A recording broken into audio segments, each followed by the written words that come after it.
गोस्वामी जी कहते हैं कि अरी रसना, तू श्री राम जी के नाम रूप लीला गुण का गान क्यों नहीं करती है? कौन तुझे रोक रहा है? क्या बाधा है? क्या परेशानी है? तू बोलना तो जानती है, बोलती तो रहती है।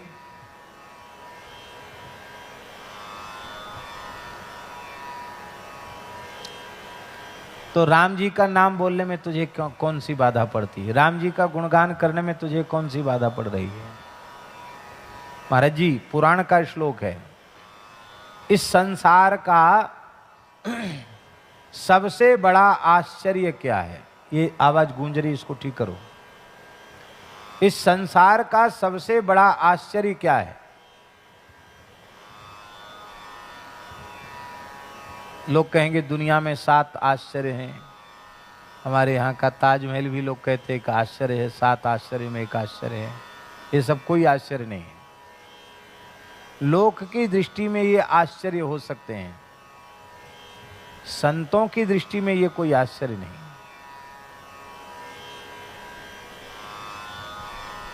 संतों की दृष्टि में सबसे बड़ा आश्चर्य यह है कि सुलभम भगवन नाम जिह्वा च वशवर्तिनी तथापि नरकम यान्ति किमाश्चर्यमतः परम। भगवान का नाम सभी प्राणियों को सुलभ है। आप ये नहीं कह सकते कि हम तो रूस में रहते हैं, जर्मन जापान में रहते हैं, अफ्रीका में रहते हैं, हमको भगवान का नाम लेने में बाधा। हमको सुलभ नहीं, सबको धरती के किसी भी कोने में रहकर भगवान नाम लिया जा सकता है। और जिह्वा च वशवर्तनी, जिह्वा हमारे बस में है, फिर भी हमको नरक में जाना पड़ रहा है। 84 लाख योनियों के चक्कर लगाने पड़ रहे हैं। इससे बड़ा आश्चर्य इस संसार का कोई दूसरा नहीं है। ये नारद जी का मत है, ये नारद जी का मत है। यक्ष ने युधिष्ठिर से पूछा, धर्मराज युधिष्ठिर से पूछा, किमाश्चर्यम, आश्चर्य क्या है? उसने भी पूछा, यक्ष ने। तो धर्मराज ने कहा कि संसार रूपी कड़ाह में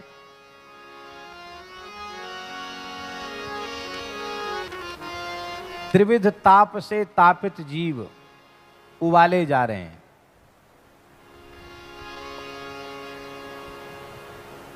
मृत्यु सबको सान सान के खा रही है, लेकिन शेषाह जीवितुम इच्छन्ति, जो काल कबलित हो गए वो तो गए काल के गाल में। जो बचे हुए हैं कड़ाही में उबल रहे हैं, वो उबल रहे हैं, वो भी जिंदा रहना चाहते हैं। किमाश्चर्य मतः परम, बोले इससे ज्यादा आश्चर्य क्या होगा? संसार में पड़े रहना चाहते हैं, इससे मुक्त होने का यत्न नहीं करते हैं। मनुष्य जन्म प्राप्त करके भी इससे बड़ा आश्चर्य और कोई दूसरा नहीं है, ये युधिष्ठिर कह रहे हैं। तो संसार चक्र से छूटने का यत्न क्या है? साधन क्या है? बोले काहे ना रसना राम ही गावहीं। हरि रसना, तू राम जी का गुणगान क्यों नहीं करती है? सबसे सरल साधन यही है।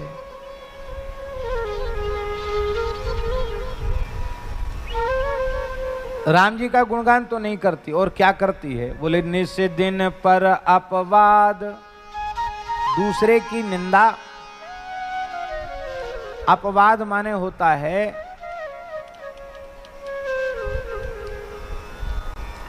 गंदगी फैलाना। अपवाद का मतलब क्या होता है? लोकापवाद, बदनामी।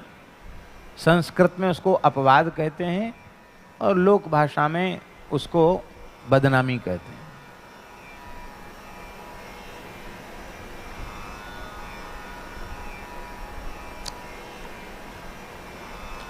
सज्जन व्यक्ति का कर्तव्य है कि अपनी कोई बुराई हो तो उसको अपने पूज्य गुरुजनों के सामने उजागर करके उसका प्रायश्चित पूछ ले प्रायश्चित कर ले, ये सज्जन का कर्तव्य है। और किसी की भी बड़ी से बड़ी बुराई, बड़े से बड़ा दोष सुनाई पड़ जाए या दिखाई पड़ जाए तो उस गंदगी को आगे न फैलावे, वहीं खत्म कर दे उसको।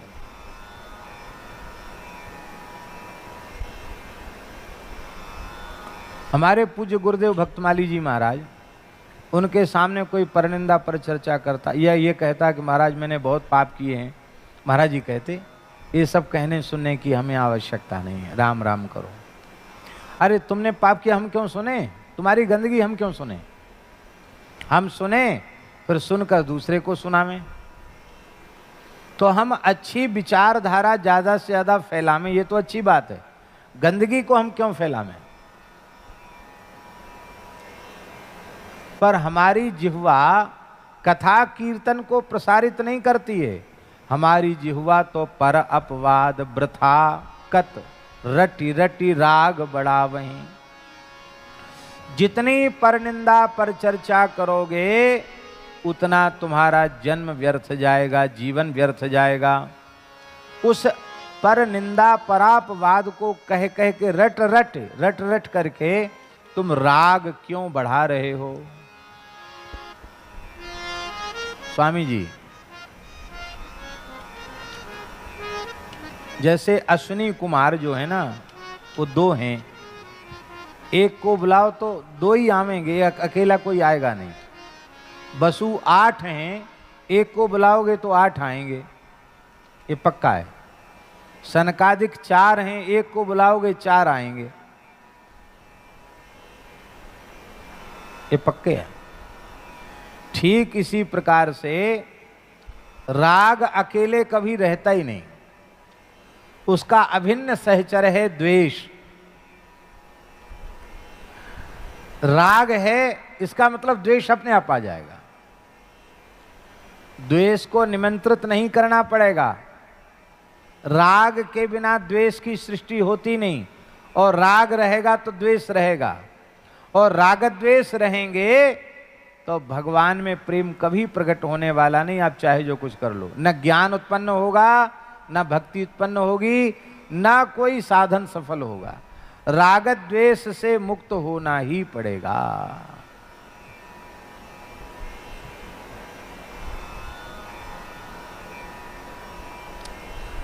राग रहित होना बहुत आवश्यक है।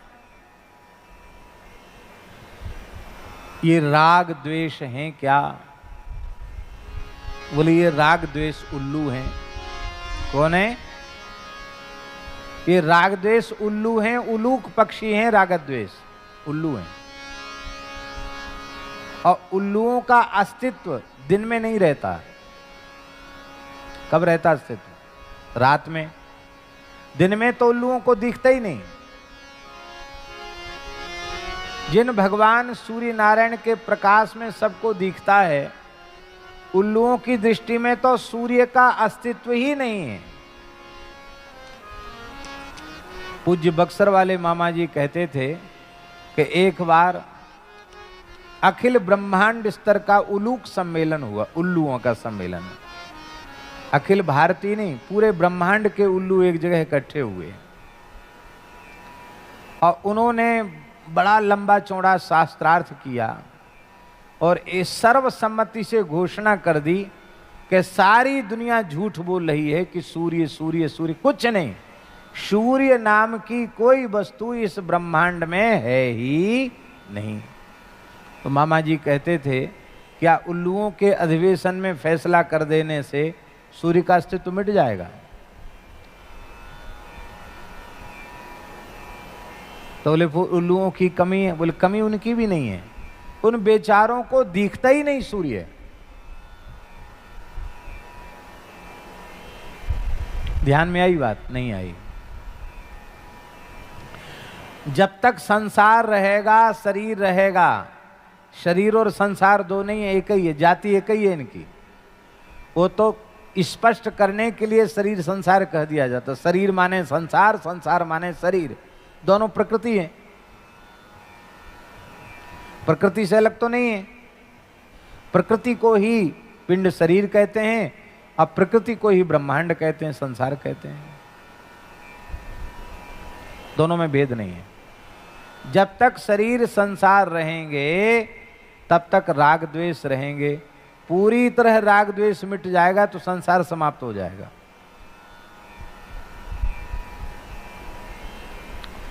आप लोग कहेंगे तब तो बहुत अच्छी चीज है राग द्वेष, संसार बना रहे, कितना बढ़िया संसार है। अरे भाई, ये ईंट पत्थर और ये व्यक्ति तो जैसे थे वैसे बने रहेंगे। धाता यथा पूर्वम अकल्पयत। तुम्हारा संसार नष्ट हो जाएगा, और जब तुम्हारा संसार नष्ट हो जाएगा तो जड़ चेतन जग जीव जत सकल राम मैं जान। बंदऊं तिनके पद कमल सदा जोरी जुग पान। सिय राम मैं सब जग जानी करऊं प्रणाम जोरी जुग पानी।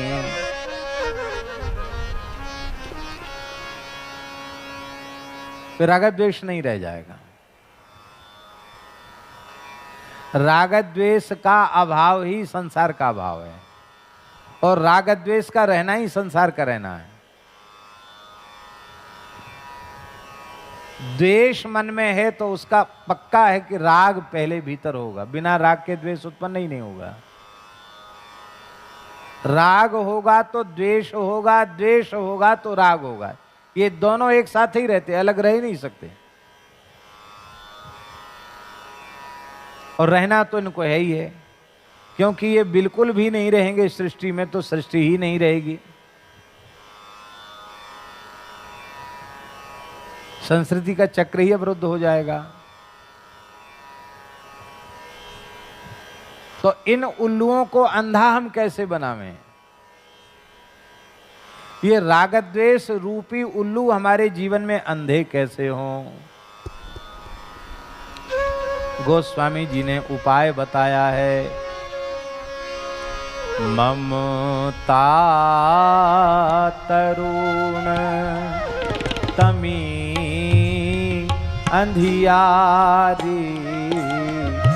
ममता तरुण तमी अंधियारी। राग द्वेष उलूक सुखकारी। राग द्वेष उलूक सुखकारी। तब लगी बसत जीव मन माही। तब लगी बसत जीव मन माही। जब लगी प्रभु प्रताप रवि नाही। जब लगी प्रभु प्रताप रवि नाही। ममता रूपी तरुण रात्रि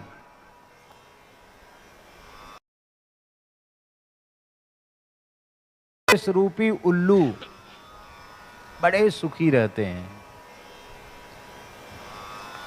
ये ममता रूपी रात्रि भीतर तब तक बनी रहती है।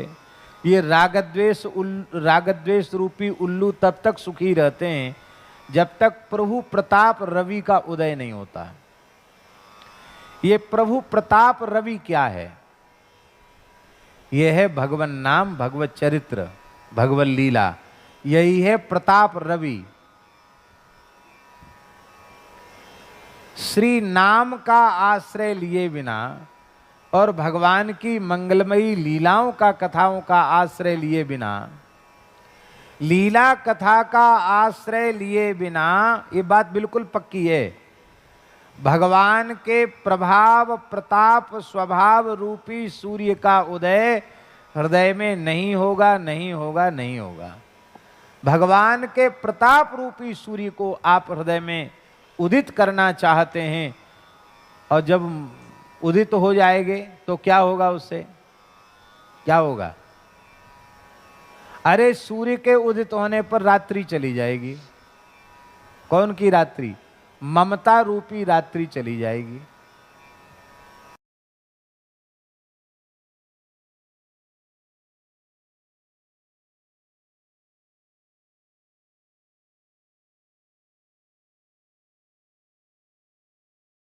रात्रि के विदा होते ही समता रूपी सवेरा हो जाएगा। समोहम सर्वभूतेषु न मे द्वेष्योस्ति न प्रियः। ये है समता। समोहम सर्वभूतेषु, ये समोहम सर्वभूतेषु, ये समता का सूर्य उदित हो जाएगा। समता का सूर्य उदित हो जाएगा।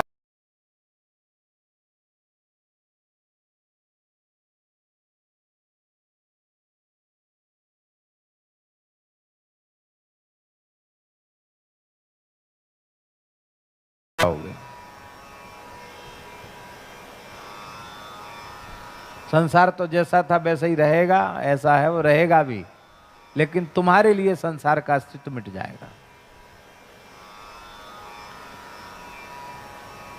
इसी को कहते हैं तुलसी ममता राम सो, समता सब संसार।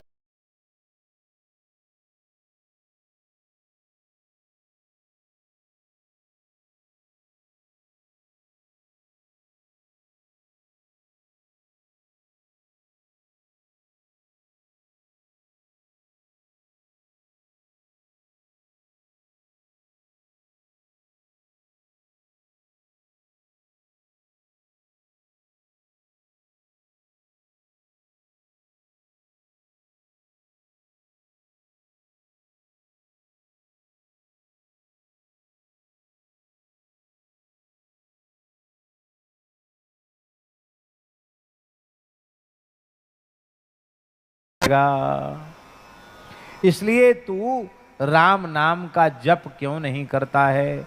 राम नाम को रटता क्यों नहीं है? देखिए, राम नाम लेने में कोई बाधा नहीं, और उस राम नाम को तुम लेते नहीं हो।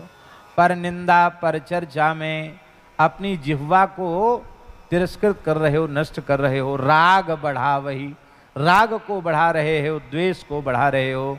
तुम स्वयं संसार के चक्र में पिस रहे हो, जा रहे हो, कूद रहे हो। संसार की आग में कोई धकेल नहीं रहा है तुमको। तुम स्वयं अपनी जिह्वा का दुरुपयोग करके, परनिंदा पर चर्चा करके, अपनी जिह्वा को जिह्वा का तिरस्कार करके, रसना का तिरस्कार करके तुम स्वयं नरक की ओर जा रहे हो। अरे भले आदमी, विचार तो करो। नर मुख सुंदर, कितना सुंदर मनुष्य का मुख तुमको मिला है।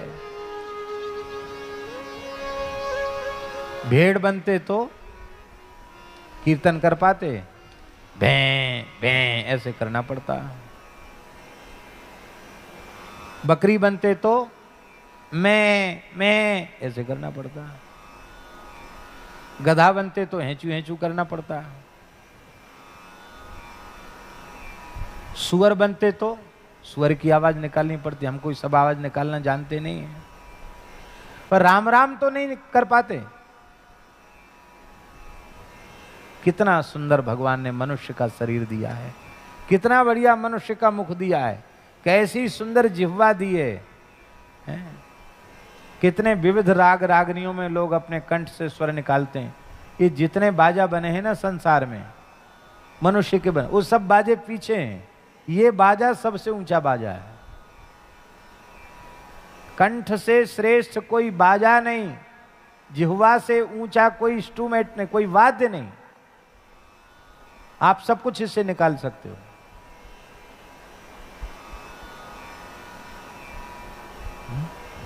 और क्या ठाकुर जी की सृष्टि है।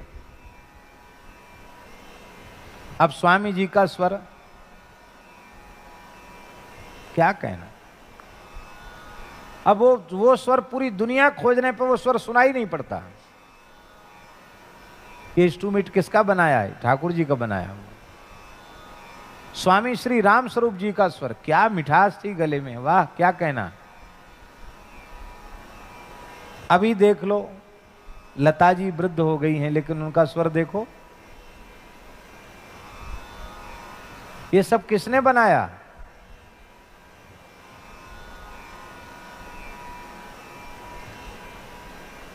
गवैया भी, लोक संगीत गाने वाले भी एक से एक हुए। कम समय तक जीवित रहे मुकेश जी, लेकिन उनका स्वर देख लो।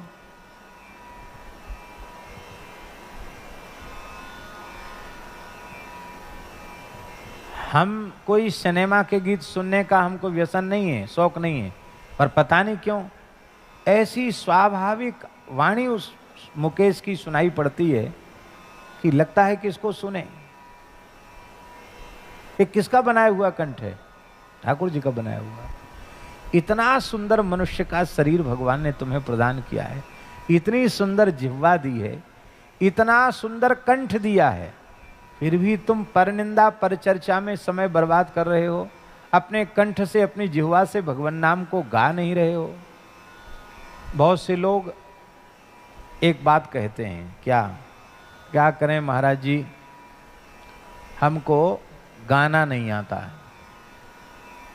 बहुत से लोग कहते हैं हमको गाना, ठीक है मान सकते हैं हम, क्योंकि आपने संगीत पढ़ा नहीं, संगीत सीखे नहीं, तो आप कह सकते हैं कि हमको गाना नहीं आता। पर सच्ची बात यह है कि दुनिया में ऐसा कोई मनुष्य नहीं है जिसको गाना ना आता हो। जब तरंग आएगी ना तो शौचालय में गाने लग जाओगे, तरंग आएगी तो बाथरूम में स्नान करते करते गाने लग जाओगे। हाँ, अरे सोते सोते सपने में गाने लग जाओगे। तरंग कोई रोक नहीं पाएगा, तरंग आएगी तो, भले ही उसका स्वर चाहे जैसा हो। गाता हर व्यक्ति है, जैसे हर व्यक्ति रोता है ऐसे ही हर व्यक्ति गाता है। बहुत से लोग कहते हैं कि हमको नाचना नहीं आता। नाचो, अरे कि हम नाचना नहीं आता। अरे 84 लाख योनियों में नाच ही तो रहे हो, और क्या कर रहे हो? चलो वैसा नाचना नहीं आता तो ऐसा भी कोई मनुष्य नहीं है भैया जी जो 24 घंटे में कभी न कभी थिरकता ना हो। भले ही जिन लोगों को बहुत लाज शर्म लगती है तो वो भीतर नाच लेते हैं, और नहीं नाचेंगे तो ऐसे ऐसे तो कर ही लेंगे। वही तो नाचना हुआ। अरे पांव हाथ नहीं नचे, सिर तो नच गया कि नहीं नच गया। पर ठाकुर जी के सामने नहीं नाचते, ठाकुर जी के सामने नहीं गाते, ठाकुर जी के सामने नहीं बोलते, और टर टर टर टर करते रहेंगे, बक बक करते रहेंगे। नख सिख नर मुख सुंदर, कितना सुंदर मनुष्य का मुख है। नर मुख सुंदर मंदिर पावन। ये मंदिर है। मंदिर किसको कहते हैं महाराज जी? जिसमें भगवान विराजते हैं उसको मंदिर कहते हैं। किसको कहते हैं मंदिर? जिसमें भगवान विराजे वो मंदिर। इसमें भगवान बैठे कि नहीं तो मंदिर है कि नहीं? इसलिए भागवत जी में लिखा है द्वितीय स्कंध में, मनुर्मनीषा मनुजो निवासा। परमात्मा, विराट पुरुष परमात्मा की बुद्धि का नाम है मनु। इसलिए मनु जो है वो भगवान की बुद्धि का नाम है मनु। मनु जो कुछ कहते हैं उसको स्वीकार कर लो, आदमी की बुद्धि नहीं है वो परमात्मा की बुद्धि है, सबके लिए कल्याणकारी है। मनुजो निवासा, ये मानव का शरीर भगवान का निवास स्थान। वैसे तो रहते भगवान सब में, पर ये भगवान ने रचपच के अपने घर अपने लिए बनाया है। इंजीनियर तमाम मकान बनाता है पर अपने लिए बनाता है तब पूरी इंजीनियरिंग वहीं लगा देता है। ऐसे भगवान ने अपने रहने के लिए बनाया तो बहुत बढ़िया नक्काशी, क्या कहना, अलग अलग तरीके की डिजाइन के दरवाजे। किसी के ये दरवाजे अलग हैं, किसी का ये दरवाजा अलग है, किसी का ये दरवाजा अलग है। हाँ महाराज, सब विचित्र विचित्र। एक सांचा बनाया और बनाने के बाद सांचे को ही नष्ट कर दिया, फिर नया सांचा। कितनी विलक्षण बात है। हम ये सोच लें कि ये मानव शरीर भगवान का मंदिर है, इसमें भगवान रहते, भगवान ने अपने रहने के लिए बनाया, तो कोई मनुष्य किसी मनुष्य की हत्या करेगा? कोई मनुष्य किसी मनुष्य की हत्या नहीं करेगा। बाहर की इमारतों के पीछे झगड़े होते हैं, जिनको लोग अपनी धार्मिक इमारत कहते हैं, उसके पीछे झगड़े होते हैं, तमाम लोग मर मिटते हैं।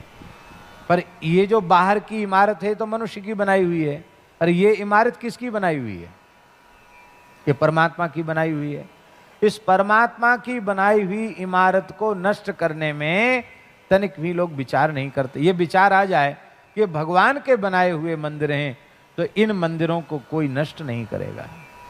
ये समझ में आ जाए कि ये शरीर भगवान का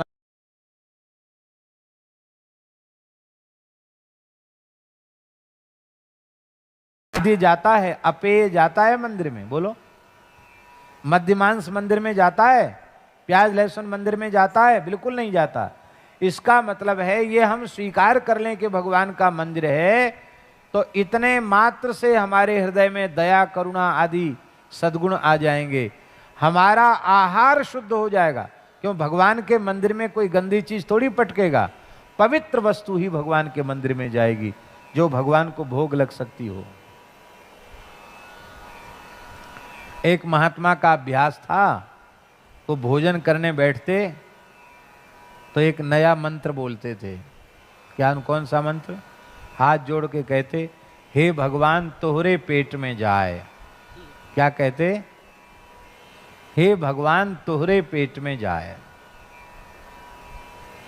तोहरे पेट में जाए, बोले क्या मतलब? बोले बैठे हुए भगवान, उनको प्यास लगती है तो उनको पानी पिला देते हैं, उनको भूख लगती है तो उनको भोजन करा देते हैं। जितने पानी पीकर वो संतुष्ट हो जाते, कहते हैं बस बंद, बस हो गया तो बंद कर देते हैं। जितने भोजन से संतुष्ट हो जाते, वो ठीक है पूरा हो गया तो ठीक है पूरा हो गया, ना हम कुछ खाते हैं ना पीते हैं। हे भगवान तोहरे पेट में जाए। कितनी बढ़िया बात है। ये बात समझ में आ जाए तो अकर्ता हो जाएगा, और अकर्ता हो जाएगा तो अभोक्ता हो जाएगा। देखो कितनी अच्छी बात है। कितना सुंदर मनुष्य का मुख है, कितना पवित्र यह देह है, और उसमें तू रह रहा है। जिनका मंदिर है वो देवता भी इसी में है, और उस देवता का पुजारी जीवात्मा भी इसी में, उसी में तू रह रहा है। लेकिन फिर भी तू देवता की पूजा नहीं कर रहा है। ता ही लजा वही, मंदिर को लजा रहा है, देवता को लजा रहा है, देवता की कृपा करुणा का तिरस्कार कर रहा है। कहते तेरी हालत तो ऐसी है जैसे कोई चंद्रमा के समीप में रह करके और अमृत से वंचित रह जाए। चंद्रमा अमृतस्रावी है, और अमृतस्रावी चंद्रमा में रह करके और वो हमेशा हमेशा के लिए और वंचित रह जाए, अमृत से वंचित रह जाए। चंद्रमा में रहकर तो अमृत से वंचित हो जाए, और मृग तृष्णा का जो जल है, मरुस्थल की रेत में सूर्य की किरणें पड़ने से जो जलाभास हो जाता है, उसको पीकर प्यास बुझाना चाहे। महामूर्ख है कि नहीं? जिस चंद्रमा से अमृत झर रहा है उसको तो पिया नहीं, और अब मृग तृष्णा रूपी जल को पी करके अपनी प्यास बुझाना चाहता है। यदि मानव शरीर प्राप्त करके, नक्सिक सुंदर शरीर प्राप्त करके, इतनी सुंदर जिह्वा प्राप्त करके भी भगवत गुणगान नहीं करता है, तो वह तो उस मूर्ख के समान है। और कथा नहीं सुनता, जबरदस्ती कथा सुनानी पड़ती है, जबरदस्ती प्रतिबंध लगा लगा के कथा सुनानी पड़ती है कि नहीं कथा सुनोगे तो ऐसा करेंगे, नहीं कथा सुनोगे तो ऐसा करेंगे।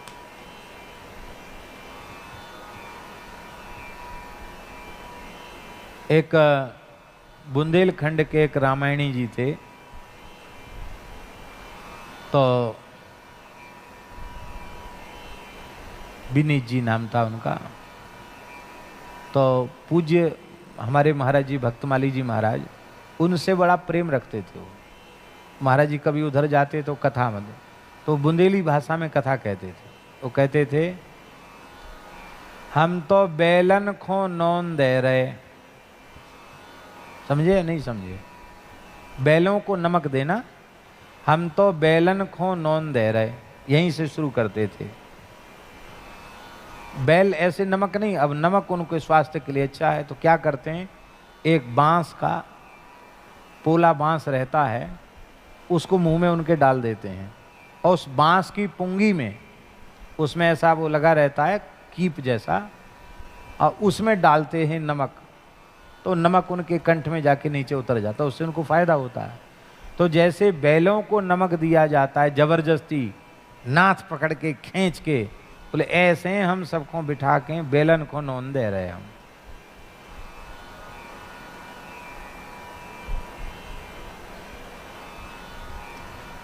ये स्थिति है। भगवान की कथा में मन नहीं लगता, कीर्तन में मन नहीं लगता। देखिए अपराधी तो हम खुद भी हैं। जिन लोगों की बहुत विशेष कोई बाध्यता है, अब कई महापुरुष ऐसे हैं जो 1:30-2 बजे रात को बैठ जाते हैं, 8 बजे तक एक आसन से बैठते हैं, उनके लिए तो कोई बाध्यता नहीं, उनका नियम है, 50 वर्ष से नियम चला आ रहा, उनके लिए तो कोई बाध्यता नहीं है। पर जो लोग पड़े पड़े सोते हैं 6 बजे तक, और यहाँ 5 बजे इतना सुंदर प्रार्थना हो रही थी, इतना सुंदर स्वामी जी का प्रवचन, यहाँ तो हॉल में बढ़िया नहीं सुनाई पड़ता है भले ही, लेकिन हमारे कुटिया में जहाँ दास का आसन है वहाँ तो ऐसे लग रहा था कि जैसे हमारे कान पर ही प्रार्थना बज रही हो और पूरी स्वामी जी की एक एक बात स्पष्ट सुनाई पड़ रही थी। तो लोग नहीं गए। कितने लोग आए? बहुत कम लोग आए। आना चाहिए कि नहीं? जीवन के प्रभात में सवेरे सवेरे 5 बजे गीता में जो अर्जुन ने स्तुति की है, उस स्तुति के द्वारा हम भगवान को पुकारें, और फिर स्वामी जी जैसे महान संत की तपःपूत वाणी, भजन से पवित्र वाणी सुनने को मिले तो पूरा दिन मंगलमय हो जाए। लेकिन हम लोग नहीं सुनते। हमको भी आना चाहिए, लेकिन हमने इस समय कुछ ऐसा नियम बनाया है, विचार करते हैं कि भले ही हमको सोने में तनिक विलंब हो, लेकिन 3:30 बजे हम उठ जाएं और स्नान करके 4 से 6 2 घंटे में हम अपना नित्य नियम कर लें। तो अभी राम जी की दया से, संतों की कृपा से वो 4 से 6 वाला नियम निभ रहा है।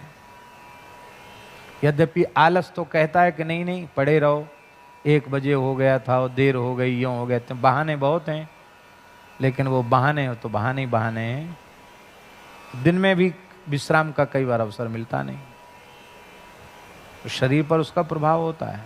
लेकिन हम आपको कहते हैं इतना सुख मिलता है सवेरे सवेरे नित्य नियम कर लेने से, क्या कहना, बहुत सुख मिलता है। फिर ये चिकित्सक कहते हैं कि घूमोगे नहीं तो और शरीर बर्बाद हो जाएगा, 6 बजे 1 घंटा कम से कम घूमो। तो इसमें हमारी न तो रुचि है न विशेष श्रद्धा है, लेकिन फिर भी बहुत से महात्मा लोग भी कहने लग गए और भी लोग कहने लगे कि जरूर थोड़ा बहुत घूमो फिरो, और घूमने भी जाना पड़ता है, जाते नहीं जाना पड़ता है। अब उसमें से 1-2 काम भी कोई आगे पीछे कर दें तो फिर सब काम पीछे होते होते सब काम पीछे हो जाता है। इच्छा हमारी भी आज हो रही थी कि हम यहीं आकर अपना नित्य नियम कर लें।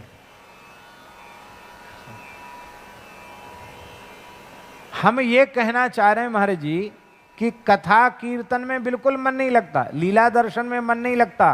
काम कथा कलि कैरव चंदनी, यदि कलयुग की चांदनी रात्रि का विस्तार करना चाहते हैं, कलयुग की कुमुदनी खिलाना चाहते हैं, तो आप राम कथा कभी मत सुनो। कृष्ण कथा कभी मत सुनो, काम कथा सुनो। हम अपने जीवन में कली का प्रभाव निरंतर बढ़ाते चले जा रहे हैं। कैसे बढ़ा रहे हैं? काम कथा सुन करके। काम कथा माने, काम कथा किसको कहते हैं? सरल परिभाषा बताएं, सबसे सरल परिभाषा। राम कथा से अतिरिक्त जो कुछ भी है सब काम कथा है। राम कथा कृष्ण कथा को छोड़ के जो कुछ कहते हैं वो सब काम कथा है।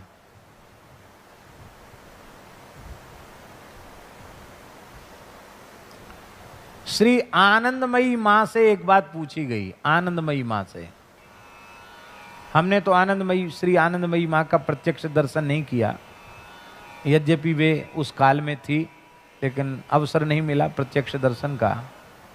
लेकिन उनके परिकर, उनके साधकों का दर्शन खूब होता रहता है। तो हमने सुना कि श्री आनंदमयी मां से किसी ने पूछा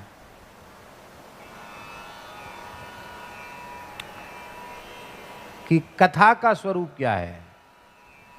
तो उन्होंने कहा, आनंदमयी मां ने कहा, हरि हरिदास कथा कथा बाकी सब व्यथा।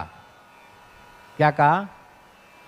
हरि हरिदास कथा कथा बाकी सब व्यथा। माने भगवान और भगवान के भक्तों की चर्चा को ही कथा कहते हैं। इसके अतिरिक्त आप जो कुछ कहते सुनते हैं वो कथा नहीं, वो व्यथा है। तो उस काम कथा को कान दे के सुनते हैं।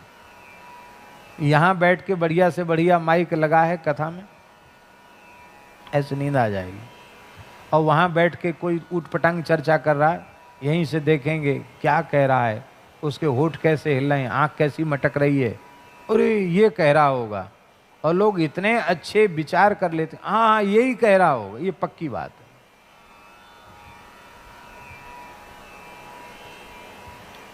विचित्र लोग हैं महाराज जी। आपको एक बात सुन के बहुत आश्चर्य होगा। अब तो पता नहीं ऐसा होता कि नहीं, छोटे स्कूलों में खाली स्थान भरो, पेपर में आता रिक्त स्थान भरो। कक्षा 7 की बात बता रहे हैं हम। कक्षा 7 में पढ़ रहे थे, परीक्षा का अवसर था।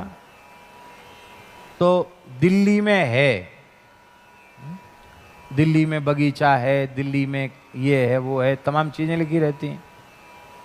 और उधर कई चीज़ें लिखी रहती, उसमें एक में राइट लगाना है क्या है दिल्ली में। तो दिल्ली में कुतुब मीनार है। क्या? दिल्ली में कुतुब मीनार है। हमने पेपर में लिखा दिल्ली में, बीच में लिख दिया कुतुब मीनार है। और उस लाइन में, गांव की इसकी बात है, वो तो इस कुर्सी टेबल नहीं होते थे, पेड़ के नीचे परीक्षाएं हो जाती थी। उधर बैठा था एक लड़का, अहीर का, यादव का। उसने ऐसे उजक उजक के देखा वहां से उसको समझ में नहीं आया क्या, तो उसने लिखा दिल्ली में कुतिया बीमार है।